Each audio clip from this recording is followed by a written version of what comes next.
ও আমার বান্দারা, ও আমার বান্দিরা, তোমরা ঘরে অবস্থান করো, ঘর থেকে বের হবে না প্রয়োজন ছাড়া। আর জাহিলি যুগের নারীদের মতো নিজেদের সৌন্দর্যকে প্রকাশ করে বের হবে না। কথাটা কার? বলো, কথা কার? আল্লাহর বাণী। আমার বান্দিরা, তোমরা ঘরে অবস্থান করবে, আর জাহিলি যুগের নারীদের মতো নিজেদের বিউটি, সৌন্দর্যকে এক্সপোজ করবে না, দেখিয়ে বেড়াবে না। ঘরের মধ্যে তোমাদের অবস্থান, তার মানে নারীর মূল আবাস কেন্দ্র হলো ঘর। পুরুষ থাকবে বাইরে, পুরুষ কাজ করতে যাবে, চাকরি করতে যাবে, সমাজে নেতৃত্ব দিতে যাবে, রাতের বেলা বিশ্রামের জন্য ঘরে আসবে। আর নারী সারাদিন সারা সময় ঘরে থাকবে, ডাক্তারের কাছে যাওয়ার জন্য ঘরের বাইরে যাবে, জরুরি প্রয়োজনে ঘরের বাইরে যাবে, ঠিক কিনা?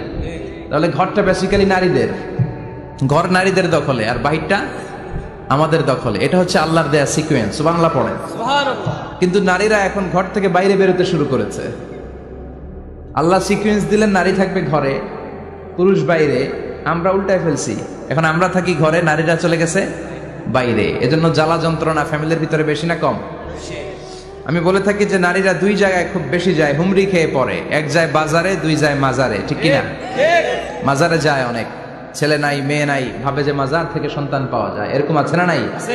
রব্বুল আলামিন বলেন, ইয়াহাবু লিমান ইয়াশাউ ইনাসান ওয়া ইয়াহাবু লিমান ইয়াশাউ যুকুর আও ইউযাওয়িজুহুম যুকরানান ওয়া ইনাসা ওয়া ইয়াজআলু মান ইয়াশাউ আকীমা ইন্নাহু আলীমুন কাদির। তিনি যাকে চান তাকে মেয়ে দেন। আগে মেয়ের কথা বললেন, আগে ছেলে বলে নাই। তার মানে মেয়ের ভিতরে বরকত বেশি না কম? বেশি। আল্লাহ যাকে চান তাকে মেয়ে দেন, আল্লাহ যাকে চান তাকে ছেলে দেন, আবার যাকে চান তাকে ছেলেও দেন, মেয়েও দেন, আবার যাকে চান তারে ছেলেও দেন না, মেয়েও দেন না। তিনি কে?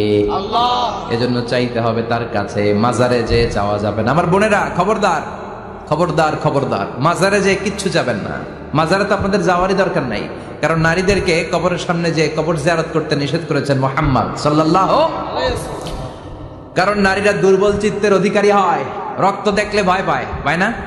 আমরা ভয় পাই, আমরা তো জবাই করি, আমরা কুরবানির সময় আল্লাহু আকবার, রক্ত দেখলে আমরা ভয় টয় পাই না। নারীরা রক্ত দেখলে ভিড়কে ওঠে, ওরা ভয় পায়। এজন্য পৃথিবীর কোন দেশের সেনাবাহিনীর প্রধান, চিফ ইন মিলিটারি, আপনি নারী দেখাতে পারবেন না। পৃথিবীতে এতগুলো দেশ, কোন দেশের সেনাপ্রধান নারী আছে? থাকলে আমরা জানা। কারণ এই ডিসিশনগুলো নিতে হলে অনেক বড় মাথা লাগে, অনেক সাহস লাগে, কিন্তু নারীরা রক্ত দেখলে ভয় পেয়ে যায়। সুবহানাল্লাহ পড়েন। কি ব্যালেন্স আল্লাহ করে দিলেন। এই জন্য খবরদার, মাজারে যেয়ে কিছু চাওয়া যায় না। মাজারে পড়ে থাকা ব্যক্তিটা আপনার মতোই ব্যক্তি। আল মাইয়িতু ফিল কবরি কাল গারিকু ফিল বাহরি। সাঁতার না জানা ব্যক্তি সাগরে পড়ে গেলে যেমন অসহায়, কবরে চলে গেলে মানুষ তেমন অসহায়, সে কিচ্ছু দিতে পারে না। বরং আপনি কবরের সামনে যে দোয়া করে তারে কিছু দিয়ে আসবেন, ঠিক কিনা? কথা বুঝতেছেন? এজন্য মায়েরা, বোনেরা, আবারও বলি, খেয়াল করে শুনবেন, মাজারে যাওয়া যাবে না, মাজার কেন্দ্রিক হওয়া যাবে না। চাইতে হবে কার কাছে? দিতে পারে একজন, তিনি কে? কেউ যেটা দেখে না দেখে কে? কেউ যেটা শোনে না শোনে কে? কেউ যেটা পারে না পারে কে? এজন্য চাইবো কার কাছে? 24/7 সবসময় দেওয়ার জন্য ধন ভান্ডার নিয়ে তিনি প্রস্তুত, কিন্তু আমরা চাই না। এজন্য মায়েরা, যারা এতদিন মাজার কেন্দ্রিক ছিলেন, এই অভ্যাসকে আপনারা পাল্টে ফেলেন। মাজারেও যাবেন না, বাজারেও যাবেন না। জরুরি প্রয়োজনে হিজাব মেনটেন করে বাজারে যাওয়া যেতে পারে, কিন্তু এই কাজটা মূলত পুরুষদের। কাদের কথা বলেন? এজন্য আল্লাহ বললেন, ওয়াকারনা ফি বুয়ুতিকুন, নারী তোমরা ঘরে থাকো। কিন্তু ঘরে না থেকে এখন বাজার কেন্দ্রিক, মাজার কেন্দ্রিক, ঘরে থাকতে চায় না। ঘরেই যে আল্লাহ কত দায়িত্ব দিয়েছে নারীদের। এক একটা ঘর এক একটা ফ্যামিলি, এক একটা ফ্যামিলি এক একটা ইনস্টিটিউশন, প্রতিষ্ঠান। আর এই প্রতিষ্ঠানের এমডি, ম্যানেজিং ডাইরেক্টর হচ্ছে এক একটা মহিলা। চিল্লা এখন ঠিক কিনা? রব্বুল আলামিন নারীদেরকে ঘরের এমডি বানালেন, বাড়ির এমডি, ম্যানেজিং ডাইরেক্টর। অনেক কিছু ম্যানেজ করতে হয়।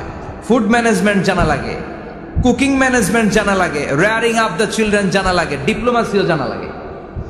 কেমন করে রান্না করবে এটা জানতে হয়, কেমন করে ঘরকে ক্লিন রাখবে জানতে হয়, কেমন করে ছেলে মেয়েকে লালন পালন করতে হবে জানতে হয়, কেমন করে স্বামীর মন জুগিয়ে শাশুড়ির মন জুগিয়ে চলতে হয় সেটাও জানতে হয়। এটার বলে ডিপ্লোমাসি।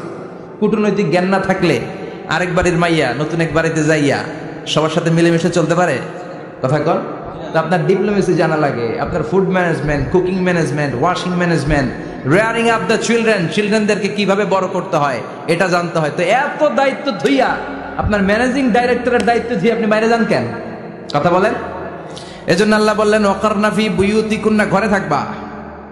ঘরে থাকলে ওই ঘরটারে বরকতময় করে দেয় কে? আল্লাহ। দেখবেন যেই ঘরে নারী থাকতে পারে না ওই ঘরটা উস্কো খুস্কো, রুক্ষ, ভালোবাসার ছোঁয়া নাই, ওই ঘরের মধ্যে মাধুর্যতা নাই, প্রেম নাই, মমতা নাই, সব কেমন যেন অগোছালো। কারণ নারীর হাত পেলে একটা ঘর যেরকম সুন্দর হয়, নারীর হাত না লাগলে ঘরটাকে ওই রকম সুন্দর করে সাজানো যায়। মাঝে মাঝে আমরাও ঘর গুছাই, মাঝে মাঝে আমরাও ঘরকে পরিচ্ছন্ন করতে চাই, কিন্তু মেয়েরা যেমন করে সাজায় আমরা তেমন করে পারি নাকি? কথা কয় না? কথা বলেন। পারি। আমরাও মাঝে মাঝে রান্না করি, মহিলা রান্না করলে যেই স্বাদ হয় আমাদেরটা ওইটা হয়। কথা বলেন। এজন্য আল্লাহ বললেন ওয়াকারনা ফি বুয়ুতিকুন্না, ঘরে থাকবা। পুরুষরা থাকবে বাইরে, তোমরা প্রয়োজনে বাইরে যাবা, আর পুরুষরা রাত্রি বেলায় বিশ্রামের প্রয়োজনে ঘরে আসবে। কার কথা? কার কথা? আবার আল্লাহ নারীদেরকে বললেন চোখ নামাও, আমাদেরকেও বললেন চোখ নামাও, তাদেরকেও বললেন চোখ নামাও। ওয়াকুল্লিল মুমিনাতি ইয়াগদুদনা মিন আবসারিহিন, ও নবী নারীদেরকে বলেন তারাও যেন পরপুরুষ দেখলে চোখ নামিয়ে রাখে। ওয়াহফাজনা ফুরুজাহুন্না, তারা যেন তাদের প্রাইভেটসকে হেফাজত করে। ওয়ালা ইউবদিনা জিনাতাহুন্না ইল্লা মা যাহারা মিনহা, দেহের সৌন্দর্য যেন বের না করে দেয়। ওয়ালিয়াদরিবনা বিখুমুরিহিন্না আলা জুয়ুবিহিন্না, আর তাদের বুকের উপরে যেন একটা চাদর নামিয়ে দেয়। সুবহানাল্লাহ। ওড়নাটা যেন উন্নত বক্ষটা তারা ঢেকে রাখে। এখন বুকের উপরে ওড়না থাকে না, ওড়না থাকে গলায়, ঠিক কিনা? অবশ্য এইখানে যে বোনেরা আসছে এদের এই সমস্যা নাই, এরা সবাই বোরকা পরে আসছে, এদের আত্মীয় স্বজনের মধ্যে ঝামেলা থাকতে পারে। তো আপনারা যে পৌঁছে দিবেন, ওড়না থাকবে কোথায়? নারীদের বুকের উপরে ওড়না থাকবে, চাদর থাকবে, গলার মধ্যে ওড়না রাখার জন্য বলা হয় নাই। ওয়ালিয়াদরিবনা বিখুমুরিহিন্না আলা জুয়ুবিহিন্না, বুকের উপরে রাখো, নিজেকে ঢেকে রাখো, হেজাব করো। হেজাব করলে নারীর মর্যাদা বাড়িয়ে দেয় কে? সম্মানিত বোনেরা, নারী স্বাধীনতার কথা যারা বলে টেলিভিশনে, এগুলো শুনে আপনারা ভড়কে যাবেন না, এগুলো শুনে আপনারা পাগল হবেন না। মনে রাখবেন হেজাব আপনার অধিকার, হেজাব নারীর অধিকার, এটা নারীর সৌন্দর্যের প্রতীক। হেজাব নারীর আভিজাত্যের প্রতীক, হেজাব নারীর সৌন্দর্যের প্রতীক, আভিজাত্যের প্রতীক, তার রূপের প্রতীক, এটা তার অধিকার। চিৎকার করে বলেন ঠিক কিনা? কেমন করে হেজাব দেহ থেকে সরাতে হয়, কেমন করে দেহ থেকে কাপড় নামানো যায়, এটা হইল শয়তানের মিশন। এটা কি? শয়তান যখন নিষিদ্ধ ফল সাইয়েদনা আদম আর হাওয়া আলাইহিস সালামকে খাইয়ে দিল, সাথে সাথে জান্নাতের কাপড় পড়ে গেল। জান্নাতেও কাপড় খুলে দিল, দুনিয়াতেও খুলে, ঠিক কিনা?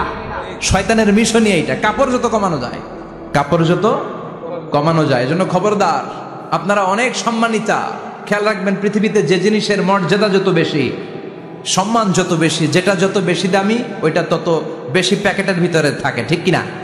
ঝিনুকের ভিতরে থাকে মতি, মতি খোলা থাকে না। স্বর্ণ অলংকার, স্বর্ণের দোকানে যখন যাবেন দেখবেন শাটারের সামনে এত বড় বড় তালা, অন্য দোকানে এত মোটা তালা নাই। আবার যেখানে গ্লাস ফিটিং করা স্বর্ণ রাখা হয় ওইখানেও কয়েকটা লকার সিস্টেম আছে না নাই? ঘরে যখন আমরা অর্নামেন্টস রাখি, গহনা রাখি, ঘরের সবচেয়ে গোপন কক্ষের ভেতরে, গোপন আলমারির ভেতরে, গোপন সিন্ধুকের গোপন ড্রয়ারের ভেতরে কয়েকটা তালা মেরে স্বর্ণ রাখি। যেরকম ঠিক কিনা? 50,000 টাকার বান্ডিল নিয়ে যখন রাস্তায় বেরোই, কেউ হাতে নিয়ে বেরোয় না, এমনি দেখায় দেখা যায় না। এই যে দেখ 50,000, কখনো কাউরে 1000 টাকার নোট ধরেন, এটা 1000 টাকার নোট, 1000 টাকার নোট, কথা কয় না, 1000 টাকার নোট। এটা কাউরে দেখবেন যে 1000 টাকার নোটটারে এইভাবে করে এদিকে অর্ধেক আর এইভাবে এইভাবে রেখে রাস্তায় হাঁটতেছে, কোনো পাগলও হাঁটবে? কোনো পাগলও হাঁটে না, কারণ দামি জিনিস। এটার হেজাব লাগবে, এটার নেকাব লাগবে, এটাকে প্যাকেট করতে হবে, এটাকে প্রিজার্ভ করতে হবে। এজন্য যে নারীরা হেজাব করে তারা কোনোদিন ইফটিজিং এর শিকার হয় না। চিল্লায় বলো ঠিক কিনা? হেজাব যারা করে তারা বিপদে পড়ে না, কারণ হেজাব করলে এক একটা নারীকে জান্নাতের হুর পরীর মতো লাগে, ঠিক কিনা? সম্মানে মাথাটা নিচু হয়ে আসে, তাকাতে গেলেও ভয় লাগে। আল্লাহু আকবার, কি সম্মান আল্লাহ দিলেন! এজন্য আমার মায়েরা বোনেরা, আপনাদের সম্মান রব্বুল আলামিন হেজাবের ভেতরে রেখেছে। হেজাব হচ্ছে আপনার সিকিউরিটি। হেজাব কি? এটা আল্লাহর দেয়া আপনার জন্য সিকিউরিটি। আপনি আপনার সিকিউরিটিকে নষ্ট করতে পারবেন? এজন্য ইসলাম বলে খবরদার, নারী যদি কোনো দূরের জায়গায় সফর করে, দূরের রাস্তায় সফর করে, নারী যাই তো সম্মানিত, একা একা কোনো নারী যেতে পারবে না। সিকিউরিটির দরকার আছে না নাই? বডিগার্ডের দরকার আছে না নাই? কেউ যখন বাংলার জমিন থেকে মক্কায় উমরা করতে যায়, মাহরাম পুরুষ না থাকলে তারে ভিসা দেয়, কারণ সম্মানিতা, বডিগার্ড লাগবে। জানেন এটা? মাহরাম পুরুষ যদি না থাকে, এই মাহরাম হচ্ছে বডিগার্ড। মাহরাম পুরুষ না থাকলে উমরার ভিসা হয় না, হজের ভিসা হয় না, কারণ লম্বা সফর, আর যে সফর করবে সে সম্মানিতা। সম্মানিতা নারীর জন্য সিকিউরিটির দরকার আছে না নাই? বডিগার্ড লাগবে কি লাগবে না? কি সম্মান ইসলাম আমাদেরকে দিল বুঝলামই না আমরা। আপনাদেরকে প্রোটেক্ট করার জন্য, আপনাদের সিকিউরিটি এনশিওর করার জন্য আল্লাহ তাআলা হিজাবের বিধান দিয়েছে। চিল্লায় পড়েন সুবহানাল্লাহ। এজন্য নারীর সম্মান, নারীর মর্যাদা রব্বুল আলামিন হিজাবের ভেতরে দিয়েছে।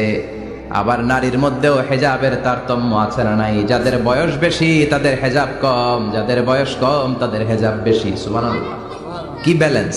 কিন্তু রাস্তায় দেখবেন নানির হাতে হাত মোজা, নানি নাতনি, নানির হাত মোজা আছে, পা মোজা আছে, গায়ে বোরকা আছে দুইটা, সাথে ষোড়শী অষ্টাদশী তরুণী তন্নি যুবতী নাতনিটার বুকের মধ্যে কাপড় নাই, গলায় আছে ওড়না, আছে না নাই? তার মানে পুরাই উল্টা। দরকার ছিল নাতনির হাতে মোজা, পায়ে মোজা, দুইটা বোরকা, নানির গায়ে কাপড় না থাকলেও সমস্যা নাই। হালকা কাপড় পরে নানি বের হইছে, সমস্যা নাই। কোন রকম চাদর গায়ে দিয়ে নানি বের হইছে, সমস্যা নাই। কিন্তু নাতনির গায়ে বোরকার দরকার আছে না নাই? হাত মোজা, পা মোজার দরকার আছে না নাই? মা মেয়ে বের হয়েছে, মায়ের গায়ে দুই বোরকা, হাত মোজা, পা মোজা, মেয়ের গায়ে কাপড় নাই, হাফ নেকেট, আছে না নাই? নানির দিকে তাকাবে কে? উনি তো এক্সপায়ার্ড, উনি কি ডেট শেষ। কথা বলেন, কেউ তাকাবে? তাকাবে ওই ষোড়শী অষ্টাদশী তরুণী তন্নি যুবতীর দিকে, ঠিক কি না? এজন্য ইসলাম বলে খবরদার, হেজাব ছাড়া বের হওয়া যাবে না, নেকাব ছাড়া বের হওয়া যাবে না। বিশ্বনবী বললেন, মা তারাকতু মিন বাদি আদররা আলার রিজালি মিনান নিসা, আমি চলে যাব কিন্তু আমার পরে আমার পুরুষ উম্মতদের জন্য নারীর চাইতে বড় কোনো ফিতনা আমি রেখে যাই না। আর বনি ইসরাইলের জামানায় সবচেয়ে বড় ফিতনা হয়েছিল নারীর ফিতনা, নারী কেলেঙ্কারি। এই জন্য নারীরা, বোনেরা, আপনাদেরকে সাবধান থাকতে হবে। নারীর ফিতনা বড় ফিতনা। নারী ভালো হলে সবচেয়ে ভালো, নারী খারাপ হলে নারীর চেয়ে খারাপ কেউ হতে পারে না। এই জন্য নারীদের জন্য আল্লাহ কিছু মডেল দিলেন, নারীদের জন্য আল্লাহ কিছু আদর্শ পাঠালেন, নারীদের জন্য আল্লাহ শিক্ষণীয় মহীয়সী কিছু নারীর জীবনে দিলেন। বললেন, এই জীবনীগুলো পড়ো, তোমাদের জীবনটারে উজালা করে দিবে কে? আল্লাহ বললেন, দরাবাল্লাহু মাসালাল লিল্লাযীনা আমানু ইমরাতা ফিরআউন। গোটা বিশ্বের সব নারীদের জন্য রব্বুল আলামিন কুখ্যাত সন্ত্রাসী ফেরাউনের বউকে মডেল বানিয়ে দিয়েছে। সুবহানাল্লাহ পড়েন। সুবহানাল্লাহ। কাফেরের বউ মুমিন নারীদের মডেল, আবার নবীর বউ কাফের নারীদের মডেল, আছে না নাই? নূহ আলাইহিস সালাম আল্লাহর সব চাইতে প্রিয় নবী, প্রিয়দের একজন, কিন্তু তার বউ কাফেরদের মডেল। আর কুখ্যাত সন্ত্রাসী ফেরাউন, তার বউ আসিয়া মুমিন নারীদের মডেল। আল্লাহু আকবার। 6 জন নারীর জীবনীর কথা আমি রেকমেন্ড করি, সাজেস্ট করি যে 6 জন নারীর জীবনী মুখস্থ, ঠোঁটস্থ, অন্তস্থ থাকতে হবে প্রতিটা নারীর জন্য। আশা করি মায়েরা, বোনেরা শুনছেন, আশা করি আপনারা কান লাগিয়ে শুনছেন, অনুধাবন করার চেষ্টা করছেন। আপনাদের জন্য 6 জন নারীর জীবনী পড়া অবধারিত। সংক্ষেপে বলবো, কয়জন? গুনেন। 1 নম্বরে হচ্ছে হাজার, উম্মে ইসমাইল, সাইয়েদনা ইব্রাহিমের বউ, সাইয়েদনা ইসমাইল আলাইহিস সালামের আম্মা, নাম হলো হাজার। আমরা বলি বিবি হাজরা, আমরা কি করি? হাজরা আছে না? এই প্যান্ডেলও হাজরা নামে 2-1 বোন থাকতে পারে, আসলে নামটা হচ্ছে হাজার। নামটা কি? হাজার। এই হাজার হচ্ছে আপনাদের 1 নম্বর মডেল। 2 নম্বর কুখ্যাত সন্ত্রাসী ফেরাউনের বউ আসিয়া আপনাদের 2 নম্বর মডেল। 3 নম্বরে ঈসা আলাইহিস সালামের আম্মা মারিয়াম আলাইহিস সালাম আপনাদের মডেল। বিশ্বনবীর প্রথম বউ খাদিজা আপনাদের মডেল। বিশ্বনবীর একমাত্র কুমারী বউ মা আয়েশা আপনাদের মডেল। আর বিশ্বনবীর কলিজার টুকরা সাইয়্যিদাতুনা ফাতিমা আপনাদের জন্য মডেল। সুবহানাল্লাহ পড়েন। কয়জন? 6 জন। জোরে বলেন। 6 জন। প্রথমে কার নাম বলেছি? হাজার। দ্বিতীয় আসিয়া। 3 নাম্বার মারিয়াম। 4 নাম্বার খাদিজা। 5 নম্বরে আয়েশা, 6 নম্বরে ফাতিমা। সুবহানাল্লাহ পড়ে। বিশ্বনবী বলেছেন কামুলা মিনার রিজালে কাসির, পুরুষদের মধ্যে কামেল পুরুষের অভাব নাই। ওয়ালাম ইয়াকমুল মিনান নিসা ইল্লা আরবা, নারীদের মধ্যে কামেল নারী হচ্ছে 4 জন। কয়জন? 4 জন। এরপরে আবার বাড়ালেন আয়েশার কথা, আবার বাড়ালেন ফাতেমার কথা, মোট হয়ে গেল 6 জন। সুবহানাল্লাহ পড়ে। মোট কয়জন? আসলে এই 6 জনের জীবনী থেকে একটা একটা করে শিক্ষা আমরা মনে রাখার চেষ্টা করি, তাহলে জীবন উজালা হয়ে যাবে। হাজার আলাইহিস সালাম, ওনার জীবনী থেকে শিক্ষা হচ্ছে তাওয়াক্কুল আলাল্লাহ, বিপদে আপদে সবসময় ভরসা কার উপর? আমাইয়াতাওয়াক্কাল আলাল্লাহি ফাহুয়া হাসবু, যে ব্যক্তি আল্লাহর উপর ভালো করে তাওয়াক্কুল করে একমাত্র আল্লাহই তার জন্য যথেষ্ট হয়ে যায়। সুবহানাল্লাহ। সুবহানাল্লাহ পড়ছেন? পড়েন সুবহানাল্লাহ। হাজার আলাইহিস সালাম, ওনার জীবনী থেকে শিক্ষা হচ্ছে আল্লাহর উপর তাওয়াক্কুল। সাইয়েদনা ইব্রাহিম আলাইহিস সালাম সাইয়্যিদাতুনা হাজারকে নিয়ে, দুধের বাচ্চা ইসমাইলকে নিয়ে মক্কার মরুজমিনের মাঝখানে রেখে আসলেন। মানুষ নাই, প্রাণী নাই, খাওয়ার পানি নাই, কোনো পশু পাখি নাই, আকাশের পাখিও নাই, কেউ নাই, একটা মাত্র পানির মশক। একটা মশকের ভেতরে সামান্য কিছু পানি। দুধের বাচ্চা ইসমাইলকে নিয়ে সাইয়্যিদাতুনা হাজার দাঁড়িয়ে রইলেন। কোনো কথা না বলে বিবি আর বাচ্চাকে রেখে চলে যাচ্ছেন। চোখের পানি ছেড়ে সাইয়্যিদাতুনা হাজার ডেকে বললেন, ইব্রাহিম একটু দাঁড়াও। কথা নাই, বার্তা নাই, কিছুই বললা না। কি আমার অপরাধ? কেন এই ধুধুমরু প্রান্তরে আমাকে দুধের বাচ্চাটারে রেখে গেলা? শুধু একটা কথাই জানতে চাইবো, এই যে আমাদেরকে রেখে পাষণ্ডের মতো তুমি চলে যাও, এটা কি তোমার নিজের ইচ্ছায় নাকি আল্লাহর ইচ্ছায়? সাইয়েদনা ইব্রাহিম কোনো কথা না বলে শুধু প্রশ্নের উত্তর দিলেন, বললেন আল্লাহর ইচ্ছায়। কার ইচ্ছায়? নবীরা নিজের ইচ্ছায় কিছু করে না, যেটাই করে করে কার ইচ্ছায়? সাইয়্যিদাতুনা হাজার বললেন, ইদান লা ইউদাইয়ুনাল্লাহ, তোমার ইচ্ছায় যদি আমাদেরকে রেখে না যাও, আল্লাহর ইচ্ছায় যদি রেখে যাও, তাহলে আমার ভরসা আছে আল্লাহ আমাদেরকে নষ্ট হতে দিবে না, আল্লাহ আমাদেরকে কোনো কষ্ট দিবে না, আমার আল্লাহই আমার জন্য যথেষ্ট। সুবহানাল্লাহ। আপনারে মায়েরা যারা আছেন, আপনাকে আর আপনার 2 সন্তানকে নিয়ে আপনার স্বামী সিলেটের হাকালুকি হাওরের মাঝখান দিয়ে রেখে আসছে। কি করবেন? পিছনে পিছনে দৌড়াবেন, গালাগালি শুরু করবেন। যদি বলে আল্লাহর ইচ্ছায় তোমারে রেখে গেলাম, জীবনেও মানতে চাবেন না, বলবেন তোরেও বাদ দিলাম, তোর আল্লাহরেও বাদ দিলাম। আছে না নাই? কিন্তু সাইয়্যিদাতুনা হাজার কেমন নারী ছিলেন, একটা টু শব্দ করেন নাই। শুনতেছেন? কেন ইমাজিন, কল্পনা করতে পারেন? ধুধুমরু প্রান্তর, খাওয়ার কিছু নাই, পান করার কিছু নাই, কথা বলার মতো একটা মানুষ নাই, রৌদ্রের তাপ মরুভূমির বালুর উপরে এমন ভাবে পড়ে। সৌদি আরবের মরুভূমি যারা দেখেছেন, প্রচন্ড বালুর মধ্যে চাল রেখে দিলে চালগুলো মুড়ি হয়ে যায়। ওই প্রচন্ড মরুভূমির মধ্যে দাঁড়িয়ে বললেন, যদি আল্লাহর ইচ্ছা হয়, আমার আল্লাহ আমার জন্য যথেষ্ট। ঠিকই আল্লাহ যথেষ্ট হয়েছেন। এই মহিলাকে দিয়ে মক্কা আবাদ হয়েছে। মক্কায় কোনো মানুষ থাকতো না, এখন মক্কায় গেলে জায়গা পাওয়া যায়। 25 লক্ষ লোক আমরা হজ করেছি, প্রতিদিন 3 লক্ষ 4 লক্ষ মসজিদুল হারাম একসাথে জামাত। জুমার নামাজের দিন 5 লক্ষ 7 লক্ষ 10 লক্ষ হয়ে যায়। এতগুলো মানুষ আগে ছিল না। সব হলো সাইয়্যিদাতুনা হাজারের ইমানের ফসল। সুবহানাল্লাহ। এই নারী এখানে থাকলেন আল্লাহর উপর ভরসা করে, ইমানের পরীক্ষা দিতে লাগলেন। একদিনের ব্যবধানে খাওয়ার পানির মশকের পানি শেষ। ইসমাইল আলাইহিস সালামের পায়ের ধাক্কায় জমজমের পানি এলো। জুরহুম নামক একটা গোত্র যাচ্ছিল, তারা এসে ওনার হাতে মুরিদ হলো। সুবহানাল্লাহ। তারা এসে বলল, আমাদেরকে শুধু জমজমের পানি খেতে দেন, আপনি যা বলবেন সব আমরা মেনে নিলাম। শুরু হলো মক্কার আবাদ। হাজার হাজার মানুষ বাড়তে শুরু করলো, মক্কা শহরের এক্সপানশন হলো। গোটা বিশ্ব থেকে লক্ষ লক্ষ মানুষ এখন মক্কার দিকে ছুটে চিল্লায় বলেন, ঠিক কিনা? এজন্য আমার মায়েরা অনেক লম্বা জীবনী। তার একটা ঘটনাই বললাম, সাইয়্যিদাতুনা হাজার, ওনার জীবনী থেকে আমার মায়েদের বোনেদের জন্য শিক্ষা, তাওয়াক্কুল আলাল্লাহ। বাঁচি আর মরি, সুস্থ থাকি আর অসুস্থ থাকি, বিপদে থাকি আর যেই কোনো সমস্যায় থাকি না কেন, ভরসা করতে হবে একজনের উপর। তিনি কে? আল্লাহ।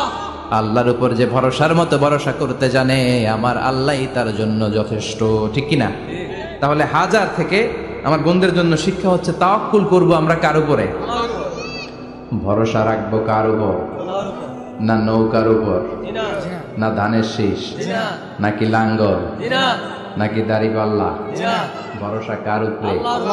সব সময় আত-তাওয়াক্কুল আলাল্লাহ, আল্লাহর উপর ভরসা করতে হবে আমার মায়েরা, আমার বোনেরা। 2 নম্বরে বলেছি কার কথা?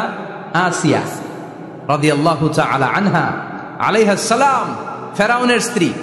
এই মহিলা অনেক দামি মহিলা, মুসা আলাইহিস সালামের পালক মা। সুবহানাল্লাহ পড়েন।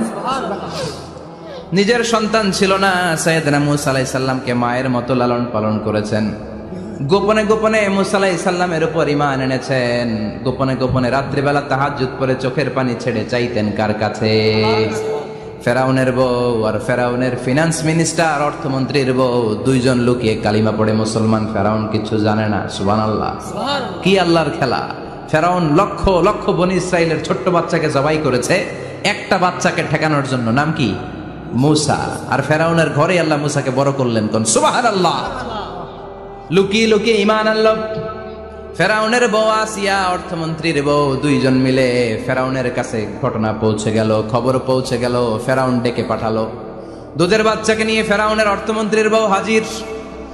কুখ্যাত সন্ত্রাসী ফেরাউনের নিজের বউ আসিয়াও হাজির। ফেরাউন বলে, এক আল্লাহর উপর কুফরির ঘোষণা দে, আল্লাহকে বলে যা, আমার পায়ের সামনে সেজদা দে, আমি মাফ করে দেব। আসিয়ার এক কথা, জীবন যাবে কিন্তু ঈমান যাবে। ফেরাউনের অর্থমন্ত্রীর স্ত্রীরও এক কথা, যে আল্লাহর কাছে আমরা মাথা নত করেছি, পৃথিবীর কোন শক্তির কাছে ওই মাথা নত হতে পারে না। ফেরাউন বলল, তাই নাকি? দেখি তোদের ঈমানের পাওয়ার কত বড়।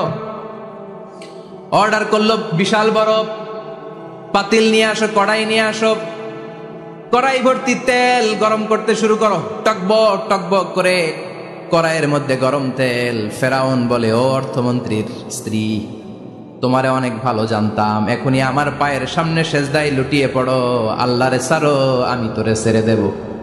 অর্থমন্ত্রীর বউ বলে, এত সোজা না। সুবহানাল্লাহ বলে। কি ঈমান? ঈমানের পথে অবিচল থেকে আমার মরণ যেন হয়, তোমারই কাছে মিনতি আমার, তোমারই কাছে মিনতি আমার, মহামহিম দয়াময়, ঈমানের পথে অবিচল থেকে আমার মরণ যেন হয়। পড়ে না আমিন? আবার পড়ে না আমিন? এক কথা, আল্লাহর সামনে মাথা নত করেছি, কারো সামনে করব না। ফেরাউন অর্ডার দিল, এই মহিলার দুধের বাচ্চাটারে টান দিয়ে আন, টকবক তেলের মধ্যে, কড়াইয়ের মধ্যে গরম তেলের মধ্যে ছেড়ে দে। মায়ের চোখের সামনে দুধের বাচ্চাকে গরম তেলের মধ্যে ছাড়ে। হিসাবটা কি সহজ নাকি? কথা বলেন। চিৎকার দিয়ে মা কেঁদে ওঠে, ছেড়ে দাও। ফেরাউনের নির্দয় অন্তরে দয়া হয় না। দুধের বাচ্চাটারে তেলের মধ্যে ছেড়ে দেওয়ার পরে মুহূর্তের মধ্যে ছেলেটা রোস্ট হয়ে যায়। কিন্তু ছেলেটা হাত উঁচু করে ডেকে বলে, মা ভয় পেও না, তোমরা দেখো টকবগে কড়াইয়ের ভেতরে তেল, আসলে মা এটা আগুন না, এটা জান্নাতের বাগান। ও মা, ফেরাউনের দিকে তাকাস না রে মা, আমার মতো দৌড় দিয়ে তেলের মধ্যে ঝাঁপ দে। আল্লাহু আকবার। ফেরাউনের অর্থমন্ত্রীর বউয়ের ঈমান দ্বিগুণ হয়ে যায়, 3 গুণ হয়ে যায়। সে বলে, ফেরাউন, গোটা পৃথিবীটারে এক পাশে করতে পারবি, কিন্তু আমার মাথাটা তোর পায়ের সামনে নোয়াতে পারবি? ফেরাউনের অর্থমন্ত্রীর ওই স্ত্রীকে বাচ্চার পরে ওই তেলের মধ্যে ঢেলে দেওয়া হলো। ওই মহিলাটাও রোস্ট হয়ে যায়। বাকি রইল ফেরাউনের বউ আসিয়া। কি নাম? আসিয়া কিন্তু দৃশ্যটা দেখেছে, চাক্ষুষ মৃত্যু দেখেছে 2 জনের। ফেরাউন বলে, আসিয়া, কত অন্তরঙ্গ সম্পর্ক আমাদের, আজীবন কত ভালোবাসা ছিল, কত খুনসুটি ছিল, কিন্তু আমার পায়ের মধ্যে সেজদা দিয়ে প্রমাণ কর তুই আমারে ভালোবাসিস। আসিয়ারও একই কথা, জীবন দিব কিন্তু ঈমান দিব না। ফেরাউন বলল, তোকেও আমি ছাড়বো না, তোকে আমি উলঙ্গ করব। হাজার হাজার মানুষের সামনে আসিয়ার কাপড় টেনে নেওয়া হলো, তক্তার মধ্যে শুইয়ে তক্তার মধ্যে হাতে পায়ে পেরেক মারা হলো। হাতের এই পাশ দিয়ে পেরেক ঢুকে ওই পাশ দিয়ে বেরোয়, তক্তার এ পাশ দিয়ে ঢুকে ও পাশ দিয়ে বেরোয়, ফিনকে দিয়ে রক্ত বের করে। আসিয়া সহ্য করতে না পেরে ডেকে বলে, আল্লাহ, ফেরাউন থেকে তুমি আমারে বাঁচাও। এই দোয়াটা সূরাতুত তাহরিমে আল্লাহ সরাসরি কোট করেছেন, রব্বিবনিলি ইনদাকা বাইতান ফিল জান্নাহ ও আল্লাহ মালিক, তোমার পাশে জান্নাতে একটা ঘর বানায়া দিও। এরকম একটা সঙ্গীত আছে না নাই? এই সঙ্গীতটা সরাসরি সূরাতুত তাহরিম আসিয়ার দোয়া থেকে কোট করা হয়েছে। পড়েন সুবহানাল্লাহ। মালিক তুমি জান্নাতে তোমার পাশে আমায় একটি ঘর বানিয়ে দিও, একটি ঘর বানিয়ে দিও সে বিভীষিকাময় মহাদিনে, তোমার প্রতিবেশী করে নিও। মালিক তুমি জান্নাতে তোমার পাশে আমায় একটি ঘর বানিয়ে দিও, একটি ঘর বানিয়ে দিও। আল্লাহু আকবার। সেই 5000 বছর আগের দোয়া আজও আমরা তাফসীর মাহফিলে গান বানিয়ে বলি। 5000 বছর আগের কথা আজও আমরা কোরআনের আয়াত হিসেবে পড়ি। আল্লাহু আকবার। কি মাকবুল হয়েছেন মহিলাটা আল্লাহর দরবারে। আল্লাহরে বললেন, আল্লাহ শুধু তোমার ইবাদতের কারণে আজকে আমার এমন দশা উলঙ্গ হওয়া লাগলো, আমার হাতে পায়ে পেরেক ঠোকা হলো। আল্লাহ এখন গরম তেলের মধ্যে ছেড়ে দেয়া হবে, তুমি বাঁচাও। আল্লাহ বললেন, জিব্রাইল আমার জান্নাতটারে আসিয়ার চোখের সামনে তুলে ধর। আমার আসিয়া দুনিয়ার বুকে থেকে এই জান্নাত দেখে দেখে আমার মেহমান হয়ে আমার কাছে আসবে। আসিয়াকেও গরম তেলের মধ্যে ফেলে দেয়া হলো। দুনিয়ার বুকে থেকে জান্নাতের নমুনাটা দেখতে দেখতে সাইয়েদাতুনা আসিয়া আল্লাহর কাছে চলে গেলেন। পড়েন আল্লাহু আকবার। এজন্য ঈমানের পথে অবিচল থেকে আমার মরণ যেন হয়। পড়েন আমিন। তাহলে আসিয়ার জীবনী থেকে আমার মায়েদের জন্য শিক্ষা হলো, ঈমান ছাড়া যাবে না, বেঈমান হয়ে মরা যাবে না, মাজারে গিয়ে মুশরিকাদের কাতারে নাম তোলা যাবে। ওই মায়েরা ঈমান কেমন করে রক্ষা করবেন? ঈমান কত বড় দামি জিনিস। ঈমান একজন নারীর মর্যাদা আল্লাহর কাছে কত বাড়িয়ে তোলে। আসিয়ার জীবনে এই শিক্ষাটা আছে না নাই? কথা কম বোঝা যায়? বোঝা যায়। তাহলে প্রথমে জানলাম কার কথা? হাজারের কথা। হাজারার জীবনী থেকে শিক্ষা ছিল তাওয়াক্কুল করতে হবে একজনের উপর, তিনি কে? আল্লাহ। আসিয়ার জীবনী থেকে আমরা কি শিখলাম? ঈমান রক্ষা করতে হবে। জীবন যাবে, ঈমান যাবে, জীবন যাবে, ঈমান যাবে। 3 নম্বরে মারিয়াম আলাইহিস সালাম, আজীব একটা মহিলা, স্বামী ছাড়া তার পেটের ভেতরে সন্তান দিয়েছে কে? আল্লাহ। আবার উনার নামে কোরআনে একটা সূরা দিয়েছে কে? আল্লাহ। কি নাম? সূরাতু মারিয়াম। কাফ হা ইয়া আইন সাদ, যিকরু রাহমাতি রাব্বিকা আবদাহু জাকারিয়া। আল্লাহু আকবার। কি সুন্দর সূরা, কি অন্তমিল, কি চমৎকার ঘটনার বর্ণনা। উনার নামেও সূরা, উনার ফ্যামিলির নামেও সূরা। উনার আব্বার নাম ইমরান, মায়ের নাম হান্না বিনতে ফাখুজ। উনাদের ফ্যামিলিটা আল্লাহর কাছে এত প্রিয়, আল্লাহর একটা সূরা দিলেন ইমরানের পরিবারের সূরা। কোন? সুবহানাল্লাহ। কোরআনের 3 নাম্বার সূরা, সূরাতু আলে ইমরান। কি নাম? সূরাতু। আবার কোরআনে আল্লাহ ওনাকে বলেছেন সিদ্দিকা, মানে সত্যবাদী নারী। আবার আল্লাহ বলেছেন ওয়ালাইসা যাকারু কাল উনসা, এটা এমন মেয়ে কোন পুরুষ এই মেয়ের মতো হতে পারে? ওনার মা হান্না বললেন, আল্লাহ আমার পেটে ছেলে না মেয়ে আমি জানি না। যখন মারিয়াম পেটে, আল্লাহ ছেলে হোক মেয়ে হোক বাইতুল মুকাদ্দাসের খাদেম হিসেবে তুমি কবুল করে নাও। আমার পেটে যা আছে তোমার জন্য মানত করে দিলাম। কিন্তু ভূমিষ্ঠ করার পরে দেখে মাইয়া, ভূমিষ্ঠ করার পরে দেখে কি? মেয়ে। ভাবছিল ছেলে, ছেলে হইলে খাদেম হবে, এখন মেয়ে। আল্লাহ বলে চিন্তা করো না, সাধারণ মেয়ে না। ওয়ালাইসা যাকারু কাল উনসা, এটা এমন মেয়ে কোন ছেলেরাও এই মেয়ের মতো হতে পারে। এই মেয়েকে দিয়ে দেওয়া হলো। বাইতুল মাকদাস, one of the major 3 mosques in Islam, ইসলামের সর্বশ্রেষ্ঠ 3টা মসজিদের একটা। এই বাইতুল মুকাদ্দাসের খাদেমা ছিল উনি। মসজিদ ক্লিন করতো আর ইবাদত করতো, ইবাদতে মশগুল হয়ে থাকতো, পাগল পড়া হয়ে থাকতো, চক্ষু বন্ধ করে আল্লাহর কথা স্মরণ করতো। মর্যাদা আল্লাহ এত বাড়িয়ে দিলেন, আনসিজনাল যত জান্নাতি ফল সব সামনে এসে হাজির হয়ে যেত। ওনার খালু জাকারিয়া এসে বলতেন, আন্না লাকে হাদা, ও মারিয়াম এই ফল তো এই সিজনে ফিলিস্তিনে নাই, পাইলা কই? তিনি বলতেন, হুয়া মিন ইনদিল্লাহ, রব্বুল আলামিন জান্নাত থেকে ফলের ব্যবস্থা করেছে। কোরআন সাক্ষী, আন্না লাকে হাদা, কোত্থেকে এই ফ্রুট পাইলা? আনসিজনাল, এটা তো এখানে নাই। উনি বললেন, হুয়া মিন ইনদিল্লাহ, ইন্নাল্লাহা ইয়ারযুকু মান ইয়াশাউ বিগাইরি হিসাব, আল্লাহ এরকম যারে চায় বিগাইরি হিসাব রিজিক দিয়ে থাকে। সুবহানাল্লাহ বলেন। সব সময় আল্লাহর ইবাদত, সব সময় তাহাজ্জুদ, সব সময় জিকির করতেন লা ইলাহা লা ইলাহা ইল্লাল্লাহু মুহাম্মাদুর রাসূলুল্লাহ। ওনার পুরো জীবনের কোন মুহূর্ত আল্লাহর জিকির থেকে খালি যায় নাই, সব সময় ইবাদতে মশগুল, সব সময় কি। তার মানে মারিয়ামের জীবনী থেকে আমাদের শিক্ষা, আমার মায়েরা বোনেরা ইবাদতে মশগুল থাকতে হবে। কিন্তু দুর্ভাগ্যজনক হলেও সত্যি, আমার বোনেরা জি বাংলা নিয়ে মশগুল থাকে। ওনারা মশগুল থাকে ঠিকই, তবে ইবাদত নিয়ে না। কি নিয়ে? কথা কন। জি বাংলা কি এখনো দেশে চলে? স্টার জলসা এগুলো চলে, কিরণমালা, এই সিরিয়ালগুলো চলে। নতুন সিরিয়াল আসছে, নাম কত কয়েকটা, ওয়াজ মাহফিলে বলা লাগবে আমাদের। কি নাম, কি চলে এখন জানো না তুমি? সর্বনাশ, পাগলের মতো মহিলাগুলো বসে থাকে, রাতে দেখতে না পারলে সকালে কাজা কাফার আদায় করে। আছে না নাই?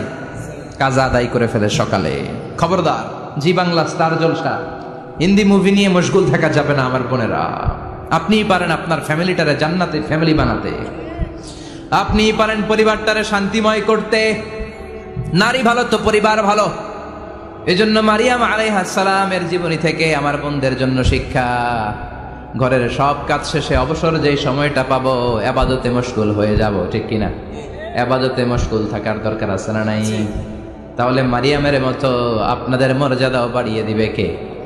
কয়জনের জীবনী গেল, আর বাকি কয়জন শুনবেন? কষ্ট হচ্ছে? এরপরে বিশ্বনবীর প্রথম বউ খাদিজা। কি সুন্দর নাম, খাদিজা বললে ভালো লাগে না? প্রথম নারী যিনি কালিমা পড়ে ইসলাম ধর্ম গ্রহণ করেছেন, আমাদের আম্মা জান। বিশ্বনবীর প্রথম বউ, 25 বছর বিশ্বনবীর সাথে সংসার করেছেন, 3 বছর বিশ্বনবীর সাথে জেল খেটেছেন, শিয়াবে আবি তালেবে। কেমন বউ? জামাইও জেলখানায়, বউ জেলখানায়। বিশ্বনবীর সবগুলো বাচ্চা সন্তান, ছেলে মেয়ে এই মহিলার গর্ভ থেকে এসেছে, একজন ছাড়া, ইব্রাহিম। ইব্রাহিম বিশ্বনবীর আরেক বউ মারিয়ার গর্ভে এসেছে, বাকি সব খাদিজার গর্ভে। যে আমরা ফাতেমা, বিশ্বনবীর কন্যার নাম কি? ফাতেমার মায়ের নাম কি? খাদিজা। সুবহানাল্লাহ। ফাতেমা, রুকাইয়া, উম্মে কুলসুম, জায়নাব, এই 4 জনের মাই খাদিজা। আবার আব্দুল্লাহ, কাসেম, এদের মায়ের নামও খাদিজা। বিশ্বনবীর সব সন্তান এসেছে খাদিজার পেট থেকে। বরকত বেশি না কম? বিশ্বনবী ভয় পেলে খাদিজার কাছে গেলে ভয় কেটে যেত, সাহস যোগাতেন, শেল্টার দিতেন, ছাতার মতো মাথার উপরে দাঁড়িয়ে থাকতেন। আল্লাহু আকবার। বিশ্বনবী বলতেন রুজিক তো হুব্বাহা, খাদিজার ভালোবাসা আমার অন্তরে আল্লাহ রিজিক হিসেবে দিয়েছে। আবার বিশ্বনবী বলতেন, আল্লাহ যেই কিয়ামতের দিন বন্ধু বন্ধুরে চিনবে না, ভাই ভাইরে চিনবে না, কেউ কাউরে চিনবে না, ওই কঠিন দিনে আমি আমার খাদিজারে যেন ভুলে না যাই, আমার খাদিজারে যেন দেখা মাত্রই চিনতে পারি এটা আমার খাদিজা। খাদিজাকে নিয়ে মা আয়েশা একদিন একটা কটু কথা বলেছিল। ও নবী, কবে আপনার এই বুড়ি মহিলা, বুড়ি বউ খাদিজা ইন্তেকাল করেছে, তারপরে কত সুন্দরী সুন্দরী বউ আমরা এসেছি, আমার ভালো লাগে না? খালি বুড়ির কথা কন কেন? খালি ওই বুড়ির কথা স্মরণ করেন। আমরা আছি, আমাদের দিকে তাকান, আমরা কত সুন্দরী, আমরা কত ভালো। বিশ্বনবী রেগে গেলেন, মা আয়েশাকে এইভাবে ধরলেন। জীবনে কোনোদিন কোনো স্ত্রীর গায়ে হাত তোলে নাই, শুধু ওই দিন মা আয়েশাকে এইভাবে ধরেছিলেন আর বলেছিলেন, আয়েশা খবরদার, জীবনে এই কথা বলবা না। আমার খাদিজা আমার বিপদের দিনের সঙ্গিনী, তোমরা আমার সুখের দিনের সঙ্গিনী।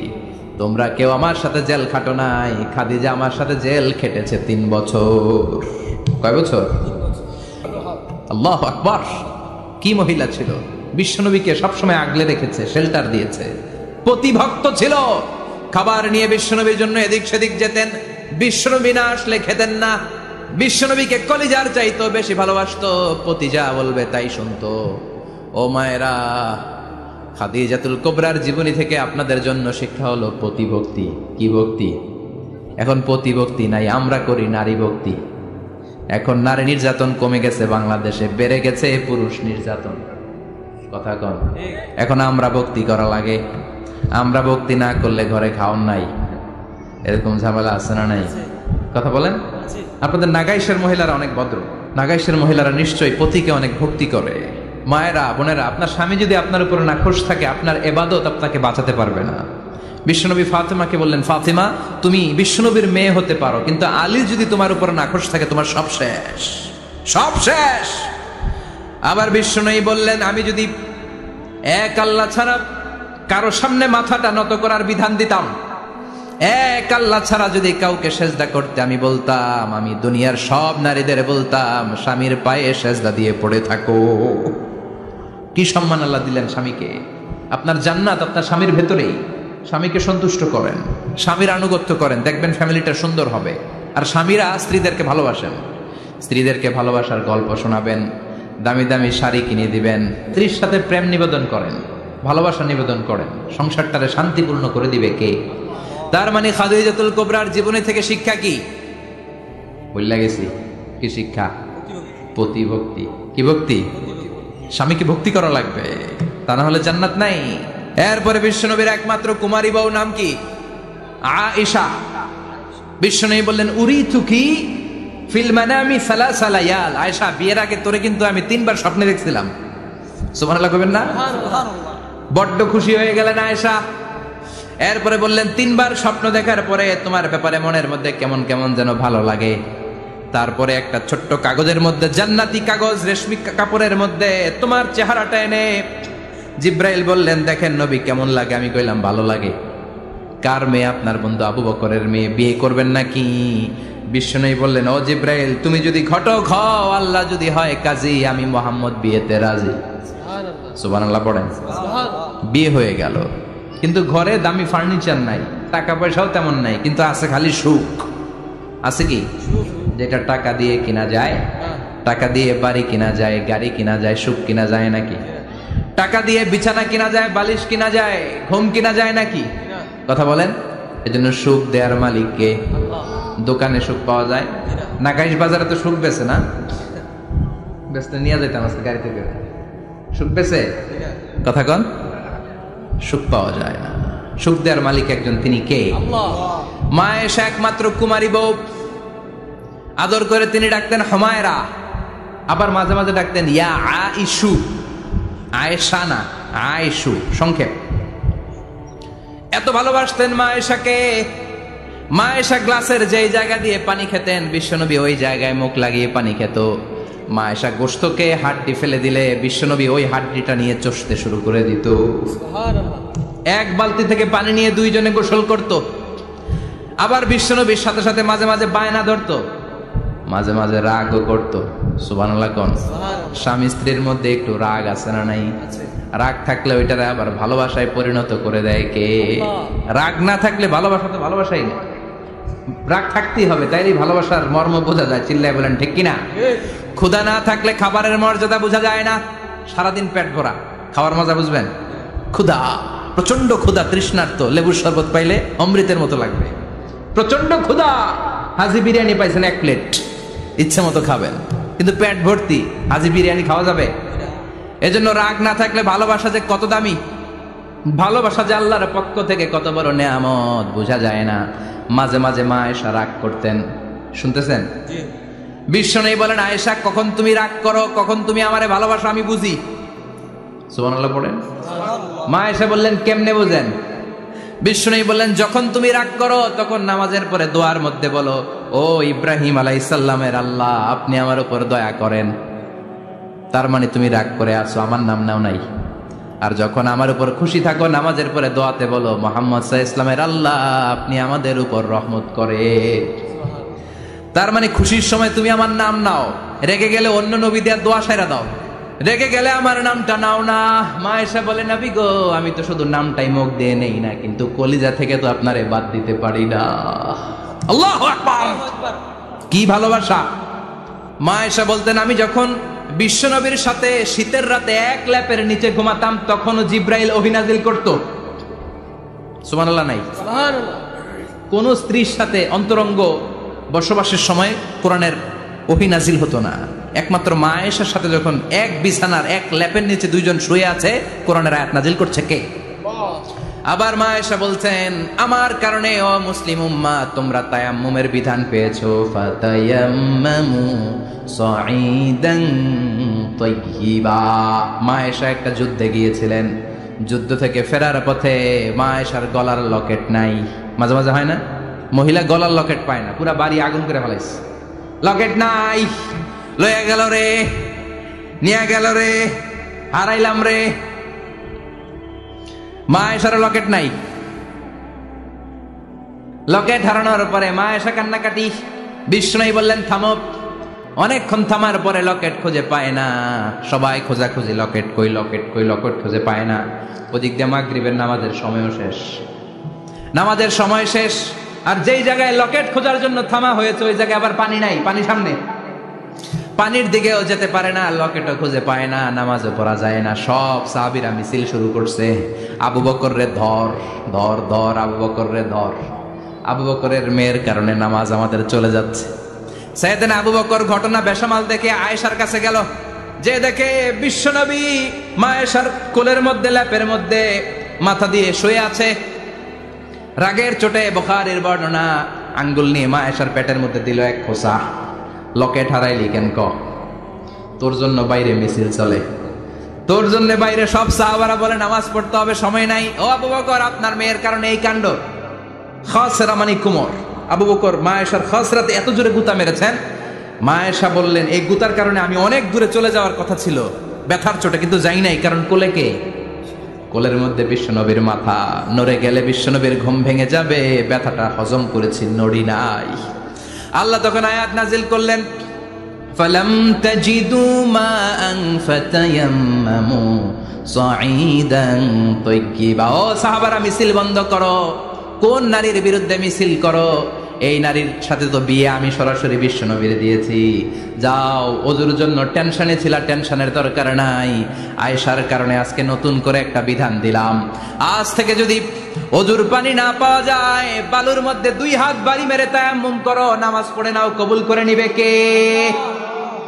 এই মা আয়েশার লকেট হারানোর কারণে তায়াম্মুমের বিধান নাজিল হয়েছে। কোন সুবহানাল্লাহ।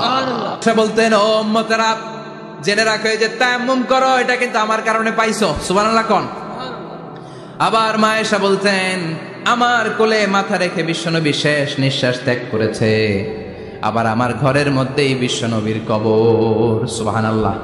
বিশ্বনবীর কবরটা কিন্তু মা আয়েশার ঘরের মধ্যে, এখনো বিশ্বনবীর কবর যেই জায়গায়, এই জায়গায় মা আয়েশার ঘর ছিল। সুবহানাল্লাহ কোন? 2210টি হাদিস বর্ণনা করেছেন। কত? কথা কেন? 2210টা ফ্যামিলির হাদিস বর্ণনার জন্য মা আয়েশাকে আল্লাহ তাআলা বিশ্বনবীর ট্যাপ রেকর্ডার বানিয়ে পাঠিয়েছেন। যাই বিশ্বনবী বলতেন ট্যাপ রেকর্ডের মতো রেকর্ড করে সব সাহাবীদের কাছে বর্ণনা করতেন। কত কবিতা উনি নিজে জানতেন, নিজেই জানে না। কত মাসালা যে জানতেন তার কোনো হিসাব নাই। ইলমুল ফারায়েজ, বাপ মরলে ছেলে মেয়ে থাকলে কে কতটুকু সম্পদ পাবে, মা আয়েশার চেয়ে এই বিধান মদিনায় কেউ জানতো না। বিশ্বনবীর ইন্তেকালের পরে সাহাবাদের মধ্যে কোনো মাসালা নিয়ে কনফিউশন হলে সব সাহাবারা আম্মা জান আয়েশার কাছে এসে সলিউশন নিয়ে যেতেন। সুবহানাল্লাহ কোন? বিশ্বনবী যা বলেছেন সব মুখস্থ রেখেছেন, সব জ্ঞানের কথা ছড়িয়ে দিয়েছেন, সব সময় পড়াশোনা করতেন। সুবহানাল্লাহ। তার মানে মা আয়েশার জীবনী থেকে আপনাদের জন্য শিক্ষা হচ্ছে জ্ঞানার্জন, জ্ঞানানুরাগী হতে হবে। কি হতে হবে?